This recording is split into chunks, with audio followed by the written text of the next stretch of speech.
বা কোরবানি, কোরআনে কারীমের মধ্যে শব্দটা ব্যবহার এসেছে। ইদ কাররাবা কোরবানান, যে আয়াতটি আমি পড়েছি, ইদ কাররাবা কোরবানান ফাতুকুব্বিলা মিন আহাদিহিমা। কোরবান এটি নামবাচক। কাফ র বা মূল অক্ষর, কারুবা অর্থ হচ্ছে মা ইউতাকাররাবু বিহি ইলাল্লাহ, যা দ্বারা আল্লাহর নৈকট্য অর্জন করে, যা দ্বারা আল্লাহর নৈকট্য অর্জন করা যায়। এটা বস্তু হতে পারে, এটা আমল হতে পারে। বস্তু হতে পারে, আমল হতে পারে। যেই আমল বা যে বস্তু দ্বারা আল্লাহ পাকের সন্তুষ্ট, আল্লাহ তাআলার কুরবত, নৈকট্য, কাছাকাছি হওয়া যায়, ওইটার নাম কোরবান। ওইটার নাম কি? কোরবানি। তো আল্লাহ এখানে বলছেন ইদ কাররাবা, তারা দুইজনে নিকটবর্তী হওয়ার জন্য তারা গেল। তারা দুইজন কারা? হাবিল কাবিল। দুইজন কারা? আপনারা এই ঘটনাটা জানেন। আদম আলাইহিস সালামের প্রথম কোরবানির প্রেক্ষাপট হচ্ছে হাবিল কাবিল থেকে। দুই ভাই, ওনার 40 জোড়া সন্তান ছিল। এর মধ্যে প্রথম জোড়া মেয়ে ছেলে হয়ে আসতো, মেয়ে এবং ছেলে। এই জোড়ার সাথে পরবর্তী জোড়ার সাথে কি মেয়ে ছেলের বিবাহ, এটা ছিল বিধান তখনকার সময়। কিন্তু ঘটনাক্রমে হাবিল কাবিলের জোড়ার মধ্যে এসে, দুই জোড়ার মধ্যে এসে আপন বোন সুন্দর বেশি, আর এই বোনের বিয়ে হবে অন্য জোড়ার ভাইয়ের সাথে, কিন্তু নিজের বোন সুন্দরী বেশি। লোভে পেয়েছে, সেখানে গিয়ে লোভ করতে গিয়ে আল্লাহর বিধানকে প্রত্যাখ্যান করে নিজের, সংক্ষিপ্ত কথা, নিজের বোনকে বিয়ে করবে। আদম আলাইহিস সালামের সিদ্ধান্ত মানতে নারাজ কাবিল। হাবিল ছিল মুত্তাকি, ফরজগার। কাবিল ছিল চতুর। সে আল্লাহর সিদ্ধান্ত মানতে, আদম আলাইহিস সালামের সিদ্ধান্ত, দ্যাট মিনস আল্লাহর সিদ্ধান্ত মানতে নারাজ। সে এটাকে বিয়ে করবে। আদম আলাইহিস সালাম আল্লাহকে বললেন, আল্লাহ তাআলা পরীক্ষা দিলেন। সেই পরীক্ষার নাম হচ্ছে কোরবানির পরীক্ষা। কিসের পরীক্ষা? এই ঈদ কাররাবা, দুই ভাই, তারা নৈকট্যের জন্য, আল্লাহর কাছাকাছি, খুশির জন্য, আল্লাহর কাছে প্রাধান্য পাওয়ার জন্য পরীক্ষা দিল। তখনকার সময় নিয়ম ছিল পশু জবাই করে মাঠে রাখবে, আসমান থেকে হঠাৎ করে একটা আগুন আসবে, আগুনের টুকরো এসে যেই যার পশুটাকে ফুরিয়ে দিবে, তারটা কবুল হয়েছে এটা ধরা হবে। কিন্তু আল্লাহর সিদ্ধান্ত তো সিদ্ধান্তেই, আল্লাহ তাআলা তার পূর্বের সিদ্ধান্তকেই আবার পুনরায় প্রতিষ্ঠিত করলেন। হাবিলের কোরবানি নিলেন, কাবিলের কোরবানি নেন নাই। এটার উপর ক্ষিপ্ত হয়ে পরবর্তীতে কাবিল তার হাবিল ভাইকে হত্যা করে। নাউজুবিল্লাহ বলে। কি করে? তা আল্লাহ তাআলা বলেন, এই ঘটনাটা আল্লাহ বর্ণনা দিয়েছেন সূরা মায়েদায় 27 নম্বর আয়াত, আরও নিচে আরও কয়েকটা আয়াত আছে। তো আল্লাহ বলেন, দুইজনে কোরবানি দিল। দুইজনে কি দিল? এখানে দুইজনে কোরবানি দিল, কিন্তু দুইজনের কোরবানি কবুল হয় নাই। ফাতুকুব্বিলা মিন আহাদিহিমা, দুইজনের মধ্যে একজনেরটা কি করা হয়েছে? ওই নিয়ম যেটা, সেটাই রেখেছে। ওয়ালাম ইউতাকাব্বাল মিনাল আখার, অন্যটা অর্থাৎ কাবিলেরটা কবুল করা হয় নাই। অর্থাৎ সে তার পরবর্তী যেই জোড়া, বিপরীত যেই জোড়া, ওটা হাবিলের বোনকে বিয়ে করবে, হাবিল তার বোনকে বিয়ে করবে। তখন সে কি করলো? আল্লাহ তাআলা বলেন, ক্বালা লা আকতুলান্নাকা, কাবিলে হাবিলকে বলল, আমি তোমাকে হত্যা করব। নাউজুবিল্লাহ বলেন। ক্বালা ইন্নামা ইয়াতাকাব্বালুল্লাহু মিনাল মুত্তাকিন, তিনি বললেন, নিশ্চয়ই আল্লাহ মুত্তাকিনদের থেকেই কোরবানি কবুল করেন। সুবহানাল্লাহ। কার থেকে বলেন না? তাহলে এখানে আজকের আলোচনা হলো, মূল আলোচনা হলো কোরবানি তাকওয়া ছাড়া কবুল হয় না। কোরবানির জন্য মূল শর্ত তাকওয়া। জোরে বলেন সুবহানাল্লাহ। ইন্নামা ইয়াতাকাব্বালুল্লাহু মিনাল মুত্তাকিন। আল্লাহ মুত্তাকিনদের থেকে কি করেন? কোরবানি। কেন? কারণ আল্লাহ তো গোস্তের ভাগ নেয় না, রক্তের ভাগ নেয় না, চামড়ার ভাগ নেয় না। গোস্ত খায় কে? মানুষ। চামড়ার উপকারিতা ভোগ করে কে? গরিবরা, তাও মানুষ। তাহলে আল্লাহর জন্য কি? তাকওয়া। আল্লাহর জন্য কি? এই জন্য অন্য আয়াতে কারিমা আল্লাহ তাআলা বলেছেন, লা ইয়ানালাল্লাহা লুহুমুহা ওয়ালা দিমাউহা ওয়ালাকিন ইয়ানালুহুত তাকওয়া মিনকুম। আল্লাহ কি বলে? আল্লাহর কাছে লুহুমুহা, গোস্ত যায় না, পশুর গোস্ত। আল্লাহ পশুর গোস্ত আল্লাহর নিকট পৌঁছে না। তার দিমাউহা, তার রক্ত পৌঁছে না। ওয়ালাকিন ইয়ানালুহুত তাকওয়া মিনকুম। কিন্তু কি পৌঁছে? তোমাদের মধ্য থেকে তাকওয়াটাই আল্লাহর দরবারে পৌঁছে। সুবহানাল্লাহ। তোমাদের মধ্য থেকে তাকওয়া। এখানে তাকওয়ার অর্থ কি? এখানে যদিও আমরা আগেই জানি তাকওয়া অর্থ বিরত থাকা, কি থাকা, কিন্তু এখানে অর্থ হবে নিজের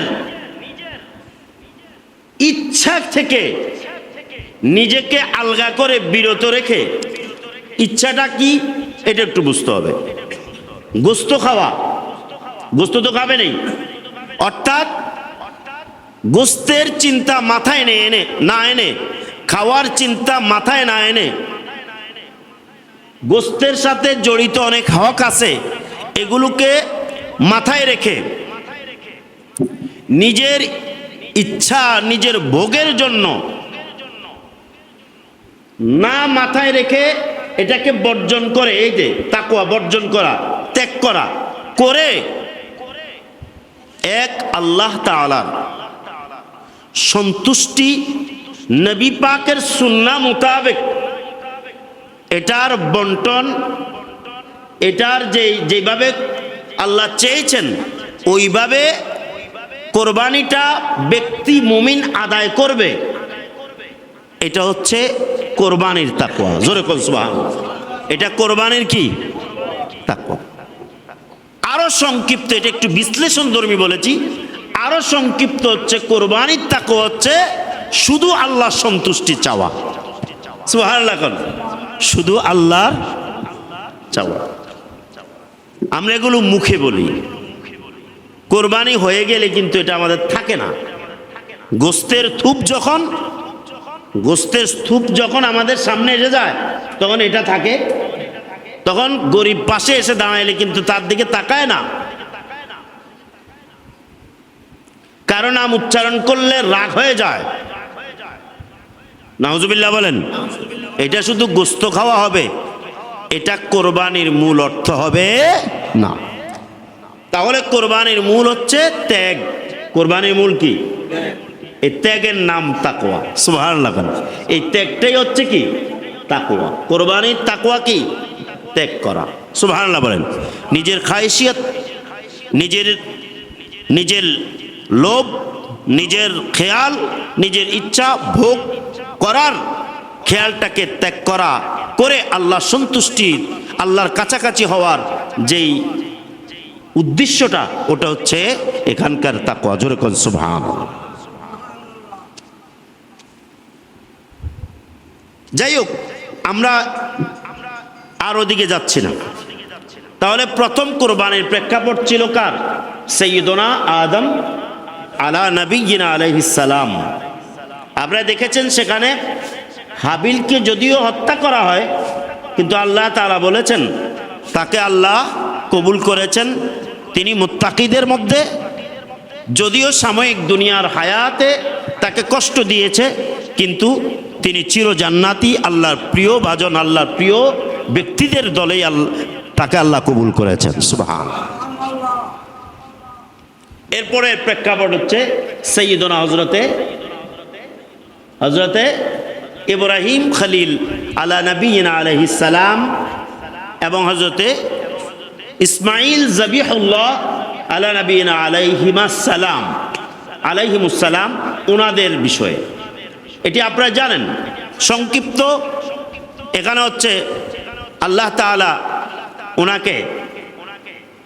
ওনাকে সন্তান দিলেন, পুত্র সন্তান দিলেন। যখন বাবার সাথে এই সন্তান দৌড়াদৌড়ি করে, বিভিন্ন কাজে সহযোগিতা করে, ছোট্ট মানুষ 12 কি 13 বয়স, কাবা ঘরের সংস্করণে বাবার সাথে এসে কি কাজ করে। বুড়ো বয়সে, বেশি বয়স, প্রায় 90+ এরকম বয়সে বাচ্চা হওয়া এটা বিরাট আনন্দের বিষয় না? সুবহানাল্লাহ। এই বয়সে ছোট্ট বাচ্চা, আরো কত নবী তো। যাই হোক, সব মিলে আদরের প্রিয় সন্তান।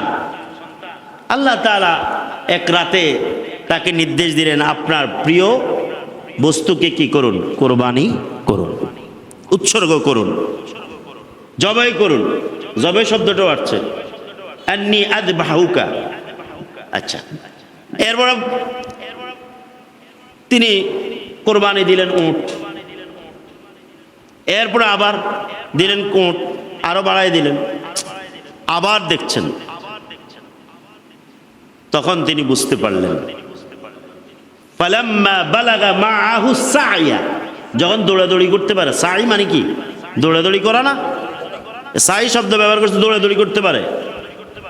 তখন যখন ওনার সাথে দৌড়াদৌড়ি করার বয়স হয়েছে, বালাগা মানে পৌঁছেছে ওই বয়সে, তখন আল্লাহ কি কন, আপনি আপনার প্রিয় বস্তু কি করেন? কোরবানি করুন। তখন তিনি বুঝতে পারলেন, বুঝেই সন্তানকে বললেন, এই ছোট্ট মানুষ ওনাকে বললেন কি, আমি স্বপ্নে দেখেছি কি, আন্নী আযবাহুকা, আমি তোমাকে জব করি, আমি তোমাকে কি করি। এই আয়াতের অংশ দ্বারা বোঝা যায় সন্তান জবাই করার বিষয়টা স্বপ্নে নিশ্চিত হয়েছে, আয়াতের ভাষায় বোঝা যায়। এখন ছোট ছেলে জবাবটা কি আসতে পারে? স্বভাবতই তো কি, এটা কোনো কথা হলো? বা ছোট বাবু তো এটা মেনে নিবে না, সন্তান মেনে নিবে না, ছোট মানুষ, ভয় করার কথা। তিনি কি বললেন? ইফআল মা তু'মার, আপনাকে যা নির্দেশ করা হয়েছে, এটাকে মাজহুল বলে। তো মা ইফআল মা তু'মার, তু'মার হচ্ছে এটা মজহুল। মজহুল মানে এখানে কর্তার কথা উল্লেখ করে নাই। কর্তার কথা, অনেক সময় কর্তার কথা কে নির্দেশ করেছে এটা বলে নাই, যা নির্দেশ করা হয়েছে। তো এখানে নির্দেশ করা না অর্থ কেন আনছে? তার মানে বুঝাইছে যে আপনি এই নির্দেশটা বিশেষ জায়গা থেকে পেয়েছেন, আপনার এটা বিশেষ স্বপ্ন, এটা কোনো সাধারণ নয়। অথবা এর অর্থ হচ্ছে কখনো যদি কর্তা বেশি পরিচিত হয়, কর্তা কি, তখন অনেক সময় কর্তার নাম না উল্লেখ করে বলা হয়, কর্তার নাম না উল্লেখ করে বলা হয়। এরকম অনেক ঘটনা আছে তো, অনেক, এটার হিকমত কয়, কি কয়, অনেক সময় আপনি কিন্তু খুব ভাইরাল পারসন, মানে আপনি খুব বেশি প্রচারিত মানুষ, আপনার কাজগুলো সব মানুষ জানে কি জানে না। ধরুন এখন আপনার নাম নিতে হবে না, আপনার বিষয়ে কিছু বললে পাবলিক বুঝবে কি বুঝবে না। এটা হচ্ছে কিছু সময় কর্তাকে গোপন রাখা হয়, যখন কর্তা বেশি পরিচিত হয়। তার মানে ছোট বাচ্চা ইসমাইল জবিহুল্লাহ হওয়ার পরও কর্তাকে গোপন রেখে হিকমতে বলছেন যে আপনি ওই কাজটা আপনি ফাল করুন, মা তু'মার, যা আপনাকে নির্দেশ করা হয়েছে। কে নির্দেশ করেছে এটা বলে নাই। তার মানে তিনি যে আল্লাহ চিনেন, আল্লাহ জানেন, এটা আল্লাহ থেকেই আমার বাবাকে, সব আল্লাহ থেকেই আমার বাবাকে বলবে, আর কেউ নয়।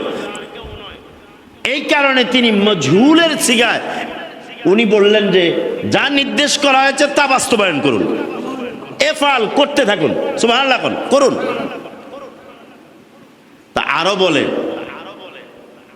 আমি ছোট মানুষ, আমি আবেগে না বুঝে কি বলেছি, এই কারণে তখন তিনি তাকে আরো আশ্বস্ত করছেন, সাতাজিদুনি, অচিরেই আমাকে পাবেন ইনশাআল্লাহ। দেখছেন, আল্লাহ চাহে তো, তাহলে সেখানে অজ্ঞাত রেখে কর্তাকে গোপন রেখে বলা হয়েছে, আর এখানে কর্তাকে উল্লেখ করেছে ইনশাআল্লাহ।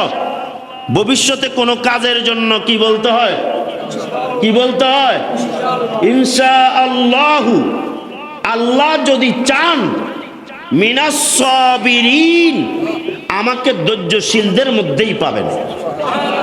সুবহানাল্লাহ বলেন। এই আয়াতের ইশারাতুন নস হচ্ছে নবীগণ ছোট কালো নবী।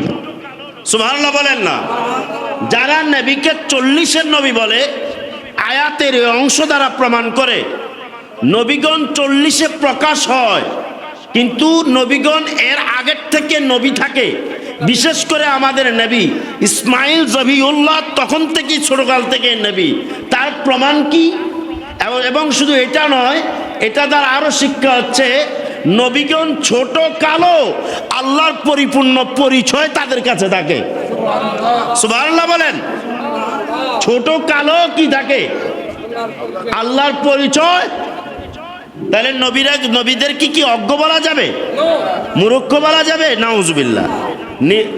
নবীগণ ছোট কালো, যত ছোট থাকুক তাদের মধ্যে আল্লাহর পরিচয় দেওয়া থাকে। সুবহানাল্লাহ বলেন।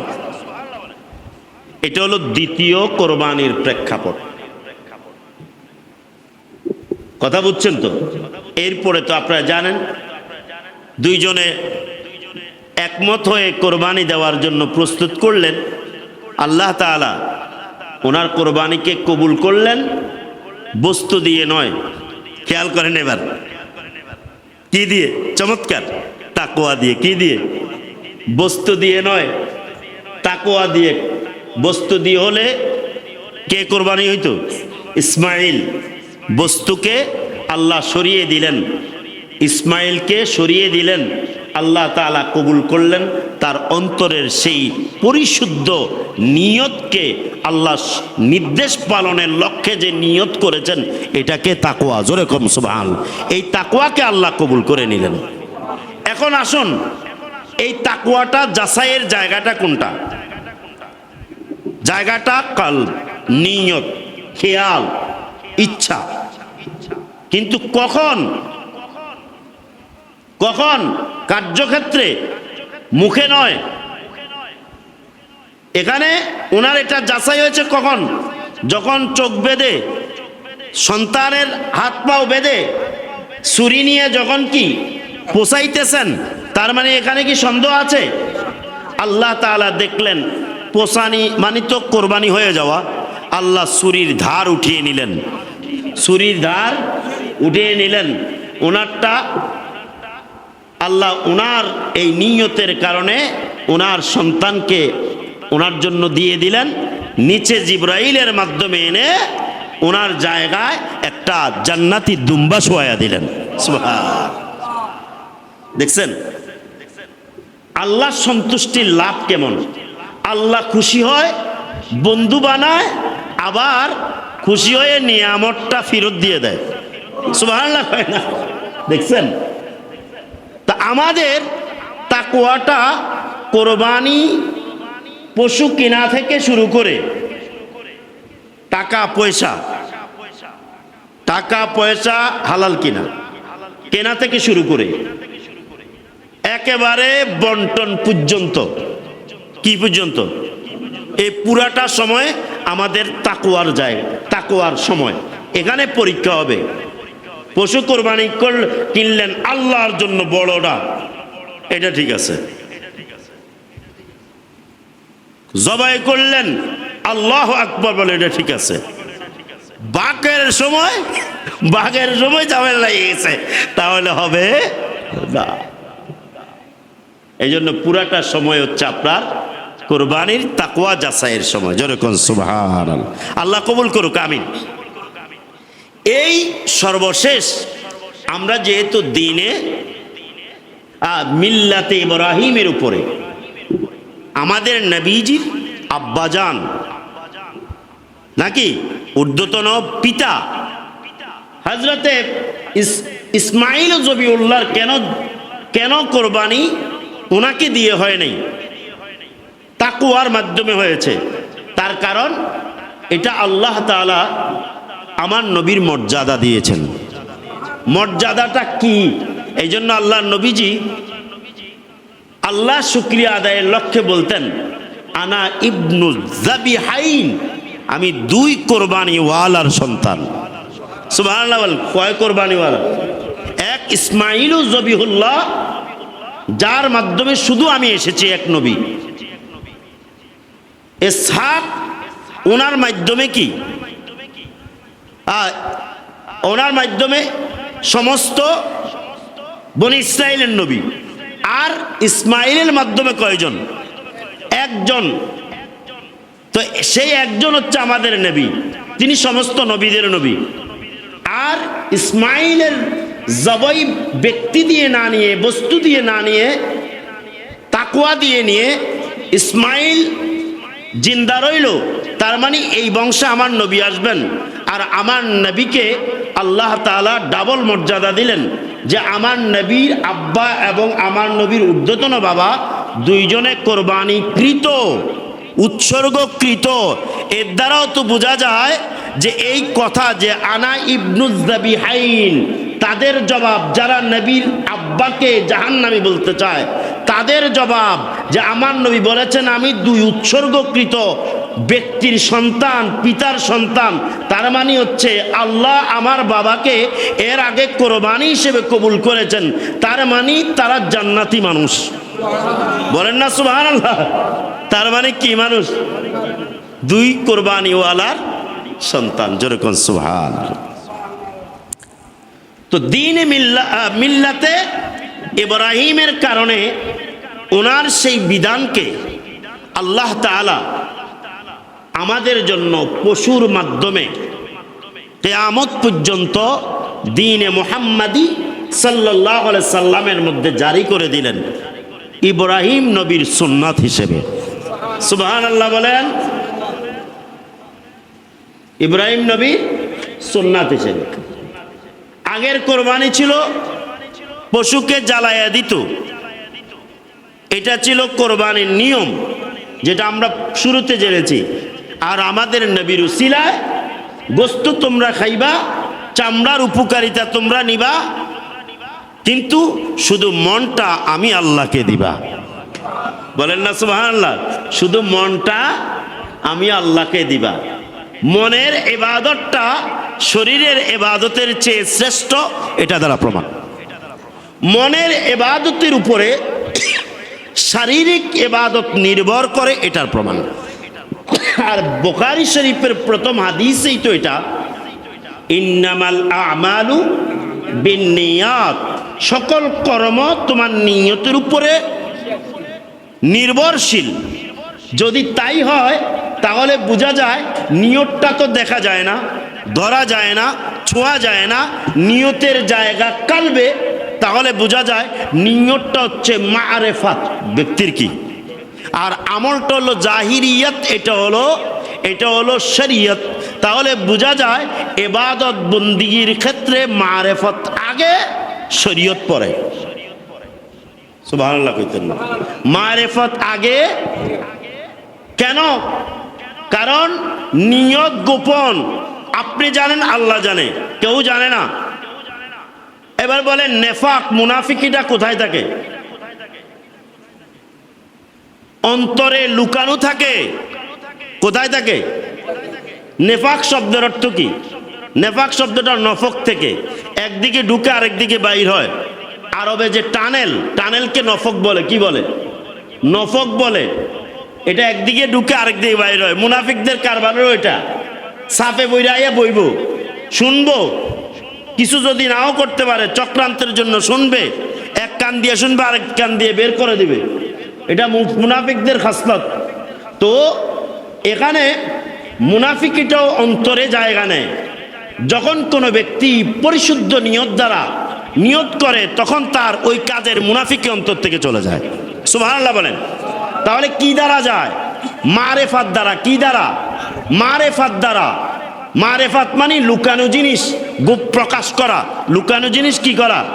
এটা লুকানো থাকে, ঢাকনা দেওয়া থাকে, যখন প্রকাশ হয় তখন পরিচয় পায়। তো ব্যক্তি তার মারেফাতটা আগে জানতে হবে যে আমার মারেফাতটা পরিশুদ্ধ কিনা। যখন লুকানোটা সে বের করবে যে এটা আমার অপরিশুদ্ধ, তখন পরিশুদ্ধ করবে, তখন সে তারটা জানবে, জেনে যখন আমল করবে তার মারেফাত বিশুদ্ধ হবে, তখন তার আল্লাহকে চিনা সহজ হবে। যখন সে চিনে জেনে নামাজ পড়বে, ইবাদত বন্দি করবে, কর্ম করবে, তখন তার কর্মটা যদি ত্রুটিও থাকে, শরীয়তে যদি ত্রুটিও থাকে, আল্লাহ তাআলা অনিচ্ছা সত্ত্বে ত্রুটিও থাকে, আল্লাহ ত্রুটির দিকে তাকাবে না। আল্লাহ তার অন্তরে মারেফাত গোপন সেই পরিশুদ্ধ নিয়তের দিকে তাকাইয়া আল্লাহ তাআলা কি করবেন? তার ত্রুটিযুক্ত আমলও কবুল করবেন। জোরে বলেন না সুবহানাল্লাহ। কোরবানির ক্ষেত্রেও সেম বিষয়টা, ঠিক কিনা বলেন? নতুন জামা গায়ে দিবেন, বড় পশু জবাই করবেন, অহংকার, হারাম টাকা, হালাল নয়, সব কিছু বাহ্যিক কর্ম। শরীয়তে আপনি পরিশুদ্ধ মানুষ কে জানে, কিন্তু অন্তরে লুকায়িত আছে আপনার টাকা হারাম, অন্তরে লুকায়িত আছে আপনার খেয়াল, অহংকার। এই বিষয়গুলো একই জায়গায় স্থান পায়। যখন আপনি পরিশুদ্ধ নিয়ত করবেন এগুলো চলে যাবে, আর যখন পরিশুদ্ধ নিয়তের দিকে খেয়াল করবেন না, ঢাকনা পড়ে যাবে মারেফাত, তখন আপনার এখানে মুনাফিকি ঢুকবে, আর তখন আপনার কর্মটা আল্লাহ এটার কারণে যত সুন্দর হোক এটা কবুল করবে না। নাউজুবিল্লাহ বলেন। সম্মানিত উপস্থিতি, এই জন্য ইসলাম বুঝা জানার একটা বিরাট বিষয় আছে। এই জায়গাটার নাম হচ্ছে, এই যে পরিশুদ্ধ বিশুদ্ধতার নাম হচ্ছে ইখলাস। এটার নাম কি? কারণ নিয়ত দুই ধরনের হয়, খারাপ নিয়ত, ভালো নিয়ত। যখন ভালো নিয়তে এটা সব কিছু থেকে পরিশুদ্ধতা পায়, তখন এটা ইখলাসের রূপ নেয়। কিসের রূপ নেয়? আর আল্লাহ কি বলেছেন? ওয়ামা উমিরু ইল্লা লিয়াবুদুল্লাহ মুখলিসিনা লাহুদ্দিন। প্রত্যেকটা কাজ তুমি ইখলাস নিয়ে করবে, প্রত্যেকটা ইবাদত ইখলাস নিয়ে করার আল্লাহ নির্দেশ দিয়েছেন। সুবহানাল্লাহ বলেন। কি নিয়ে? ইখলাস নিয়ে। এই মানুষ আমরা সবাই বুঝি জানি, কিন্তু আমরা ওই জায়গাটা ভুলে থাকি। কি থাকি? এই জন্য ওই ব্যক্তি সফল কাম যে আল্লাহর জন্য প্রত্যেকটা কাজ করে। সুবহানাল্লাহ বলেন। নিজের ইচ্ছাকে, দেমাগকে, খেয়ালকে, অহমিকাকে, দেমাগকে বাদ দিয়ে, রাগ সব কিছু বাদ দিয়ে যখন সে আল্লাহর বিধানকে মেনে নিতে পারে, সে হচ্ছে প্রকৃত মানুষ, সে প্রকৃত মুত্তাকি লোক। এটা কয়জনের আছে? কাজে কর্মে দেখা যায়। কিসে দেখা যায়? কাজে কর্মে দেখা যায়। কতটুকু মেনে নেওয়া যায়? এমনি মুখে চাপা সবাই পিটতে পারি, মুখে চাপাবাজি সবাই আছে, কিন্তু অন্তরেরটা খুব কঠিন জিনিস। এই জন্য আল্লাহ তাআলা অন্তরে বিচার করবেন। কিসের বিচার করবেন? অন্তরের। এই জন্য আল্লাহ কি বলেছেন হাদিস শরীফে? ইন্নাল্লাহা ইয়ানজুরু ইলা কুলুবিকুম ওয়া আমালিকুম। আল্লাহ তোমাদের অন্তরের দিকে তাকায়, কাজের দিকে তাকায়।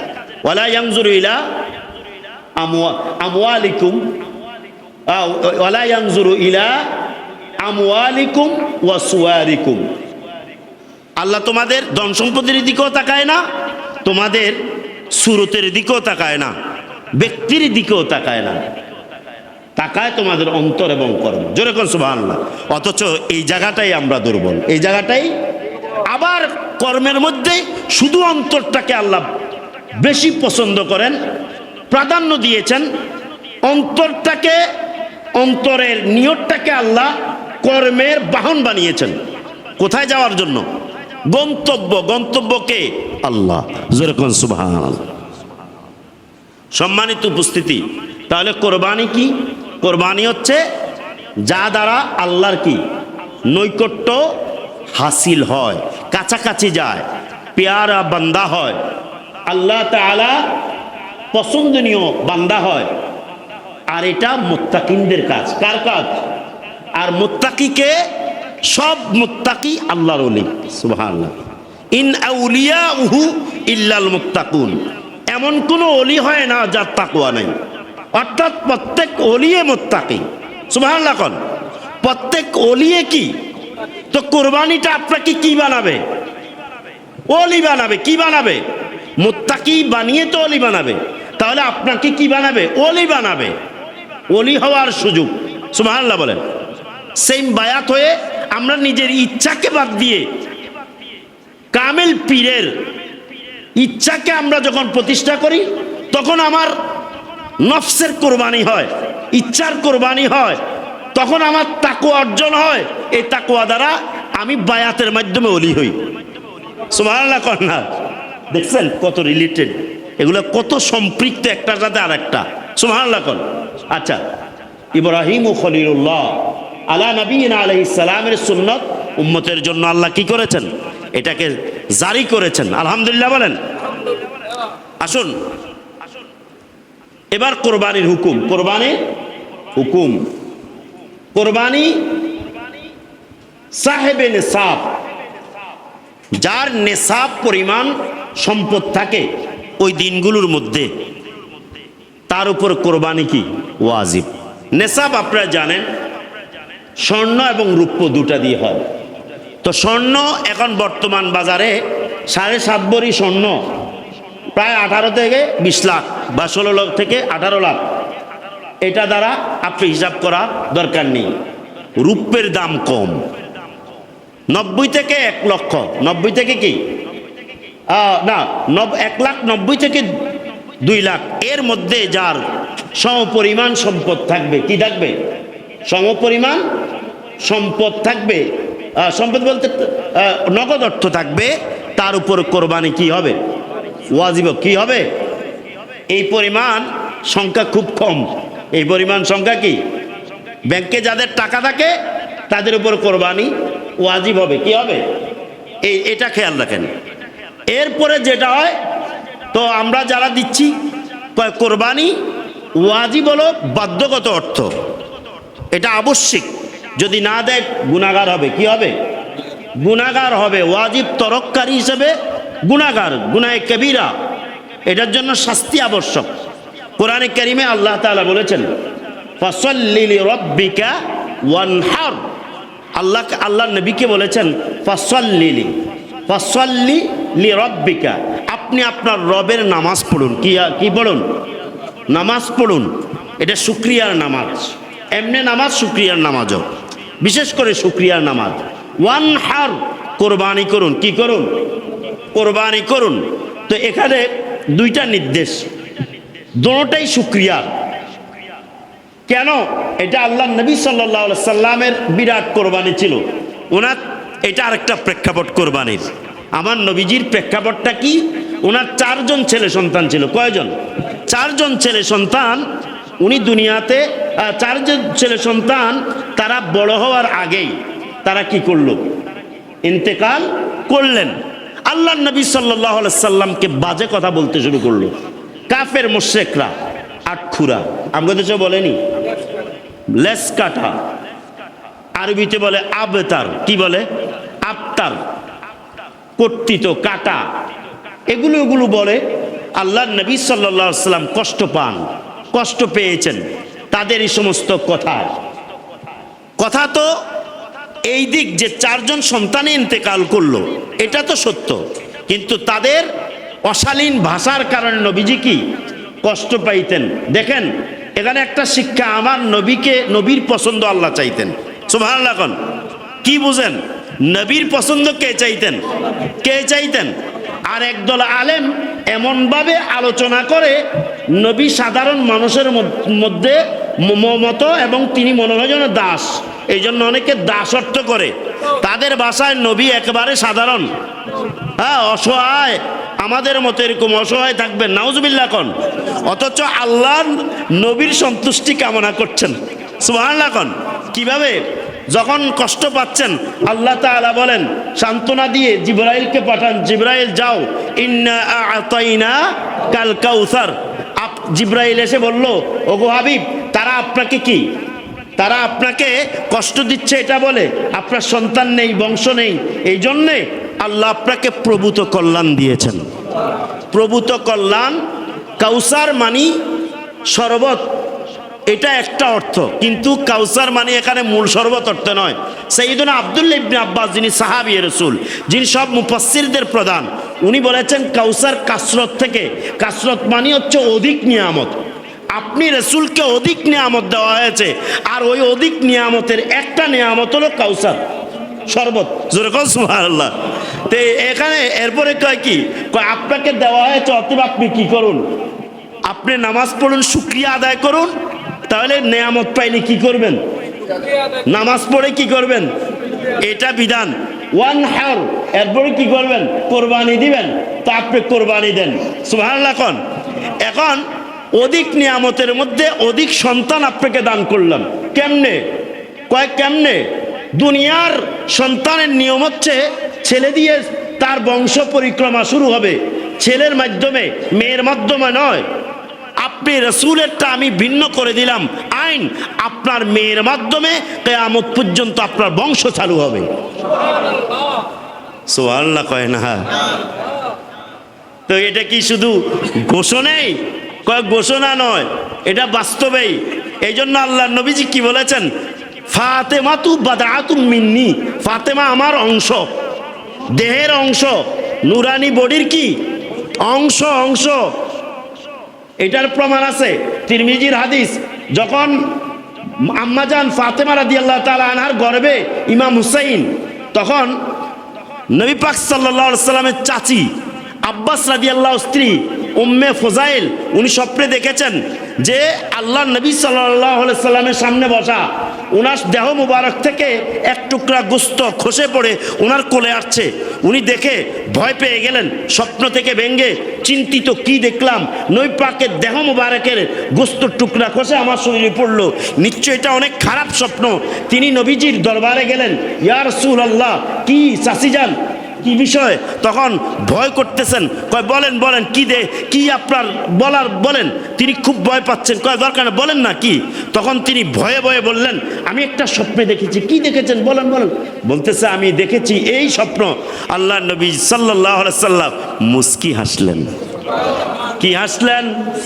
মুস্কি হেসে বললেন, ফাতেমা, ফাতেমা সাতালিদু ওয়ালাদান, ফাতেমা শীঘ্রই একটা সন্তান জন্ম দিবে। ও আল্লাহ নবী সাল্লাল্লাহু আলাইহি সাল্লামের দেহের টুকরা এখানে আসলো, এটার দ্বারা সন্তান কেন? কয় এটাই হচ্ছে ফাতেমা বাদাতুম মিন্নি, ফাতেমা আমার অংশ। দেখো যে ফাতেমার গর্ভে আমি নবীর নূরানি টুকরা পৌঁছেছে। সুবহানাল্লাহ বলেন। দুনিয়ার মানুষ মিলনের মাধ্যমে কি হয়, সন্তান গর্ভে যায়। আমার নবীজির মেয়ে ফাতেমার কাছে গিয়েছে নবীজির নূরানি টুকরা। সুবহানাল্লাহ বলেন। আলীও নবীজির টুকরা। সুবহানাল্লাহ বলেন। হাসানও, এই জন্য আল্লাহ নবীজি কি সহিয়া দিছে গুলো, এই জন্য আল্লাহ নবী কি বলেছেন, আনা মিন হুসাইন, হুসাইনু মিন্নি, আমি হুসাইন থেকে, হুসাইন আমার থেকে। আরে আমার থেকে হুসাইন, এটা তো সহজ, কারণ হুসাইন আমার বংশ, হুসাইন আমার পরের, কিন্তু হুসাইন থেকে আমি, এর অর্থ কি? তার মানে হচ্ছে হুসাইন আমার থেকে যদি এক অর্থ নাও, তাহলে তোমরা বুঝবে হুসাইন আমার বংশ। কিন্তু এখানে আমি হুসাইন থেকে বুঝিয়েছেন আমি হুসাইন এক। সুবহানাল্লাহ বলেন। ব্যক্তি দুই, ব্যক্তি কি?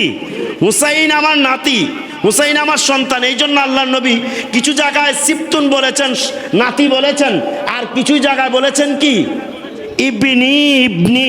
বেশিরভাগ জায়গায় বলেছেন ইবনি। হাসানকেও বলেছেন।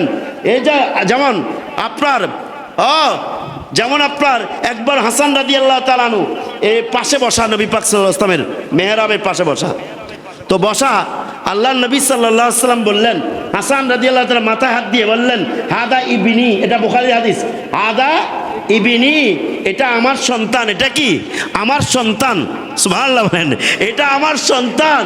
কয় এটা সায়ুসলিহুল্লাহু বাইনাল ফিয়াতাইনি আযীমাতাইনি, সায়ুসলিহুল্লাহু বিহি বাইনাল ফিয়াতাইনি আযীমাতাইন, বুখারীর হাদিস।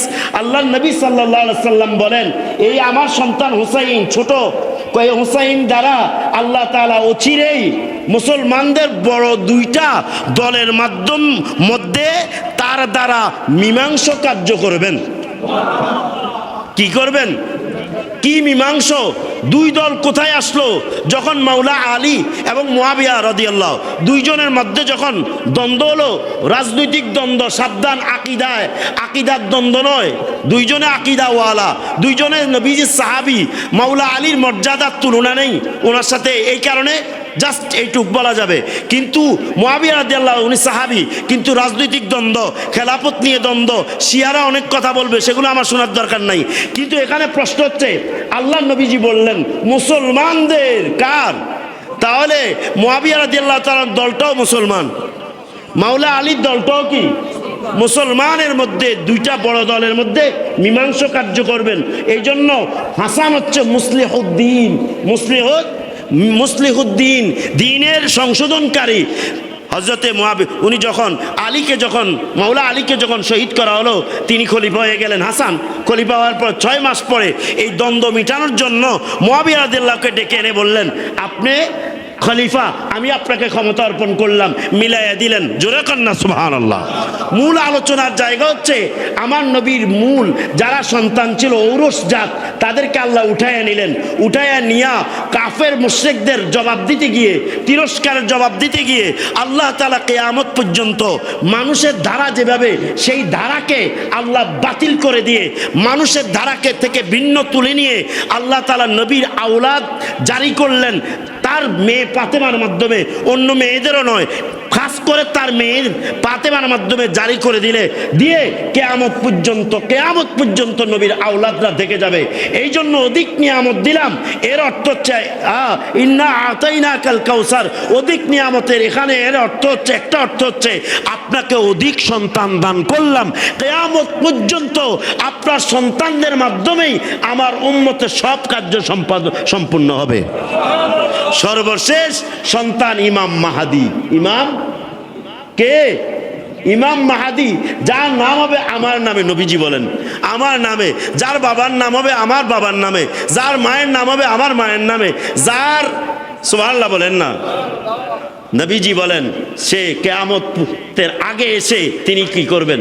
তিনি পুরা পৃথিবীকে ন্যায় ইনসাফ ভিত্তিক সারা পৃথিবীকে তিনি কি ভরপুর করে দিবেন, ভরে দিবেন, সব মানুষরা ইনসাফের আন্ডারে চলে আসবে। বলেন না সুবহানাল্লাহ। সেই দিনটা আল্লাহ কবুল করুক, আমিন বলেন। অবশ্যই নবী পাকের ভবিষ্যৎবাণী অবশ্যই মঞ্জুর হবে, কিন্তু আমাদের সন্তানদেরকে যেন ইমাম মাহদী আলাইহিস সালামের দলভুক্ত করে দেয়। বাতিলদের থেকে হেফাজত করো। সম্মানিত উপস্থিতি, সর্বশেষ বক্তব্য একটাই, সেটা হচ্ছে হুকুমটা হচ্ছে ওয়াজিব। যাদের উপর কি? এক হানাফি মাযহাব অনুযায়ী প্রথম হচ্ছে ফাসাল্লি লিরাব্বিকা ওয়ানহার। এটা যদিও আম নির্দেশ, আম মানে হচ্ছে ব্যাপক অর্থে, কোরবানিকে এখানে নির্ধারণ করে নাই, আপনার আমাদের যে কোরবানি এটা নির্ধারণ করে, কিন্তু অন্য হাদিস থেকে এটা আরও স্বীকৃতি পায়। সে হাদিসটা কি? নবী পাক সাল্লাল্লাহু আলাইহি সাল্লাম বলেছেন, মান ওয়াজাদা ওয়াসআতান, যে ব্যক্তির কাছে সামর্থ্য আছে, ফালাম ইউদাহি, সে কি করলো না? কোরবানি করে নাই। আল্লাহর নবীজি কি বলে? ফালা ইয়াকরাবান্না মুসাল্লানা, সেজন্য আমাদের ঈদগাহে না আসে। এটা এই যে কঠোর কথা, এই কঠোরতা থেকে বাঁচার জন্য কি আপনি কোরবানি দেওয়া, যাদের উপর আবশ্যক তারা অবশ্যই কোরবানি দিতে হবে, যাদের নেশাব পরিমাণ সম্পদ আছে। বলে এখন অধিকাংশ লোকের তো নেশাব পরিমাণ সম্পদ থাকে না, তারা কি অর্থে দেয়? কয় এটা হচ্ছে নফল। এটা কি? জোরে বলেন না, এটা কি? তবে এটা জরিমানাও একটা আছে। কোনো ব্যক্তি যার উপর কোরবানি ওয়াজিব নয়, সে যদি কোরবানি দিতে গিয়ে কোরবানি পশু ক্রয় করে, এটা যদি হারিয়ে যায়, এটা যদি অংশ হয়ে যায়, সুরে নিয়ে যায়, তাহলে তার উপর জরিমানা আবার কিনে দিতে হবে। আবার কি? তোমাকে তো বাধ্য করে নাই, তুমি দিলা কেন? আর চমৎকার বিষয় হচ্ছে, যারা আবশ্যক, যারা নাকি যাদের উপর ওয়াজিব, তারা যদি তাদেরটা হারায় যায় তাহলে আর লাগবে না। জোরে কোন সুবহানাল্লাহ। এটা কেন? এটার মূল কারণ হচ্ছে, আমি তো তোমার উপর সহজ করেছি, তোমাকে খাইতে বলেছি, দিতে বলি নাই, তোমার নাই, এটা তো লজ্জা নয়। এই জন্য মনে রাখবেন, এখানে যারা দেয় তারা ঋণী, যারা কোরবানি দেয় তারা ঋণী। তারা কি? আর যারা কোরবানির গোস্ত পায় তারা পাওনাদার, অতএব তাদের সম্মান বেশি,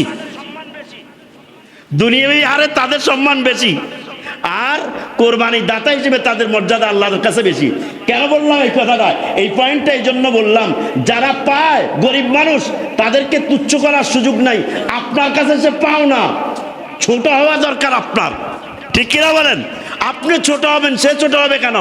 এই জন্য আপনার দায়িত্ব কোরবানির গোস্ত আপনি পৌঁছিয়ে দিবেন, সে কোনো আপনার ঘরে আসবে, ঠিক কিনা বলেন? এই সমাজে যেন এটা না হয়, আমাদের মুসল্লিদের মধ্যে যেন এটা না হয়। যদি আপনারা সত্যিকার অর্থে দিন চান, ইসলাম চান, নিজেদেরকে মোত্তাকি করতে চান, আল্লাহ কবুল করুন, আমিন। আসসালামু আলাইকুম রহমতুল্লাহ।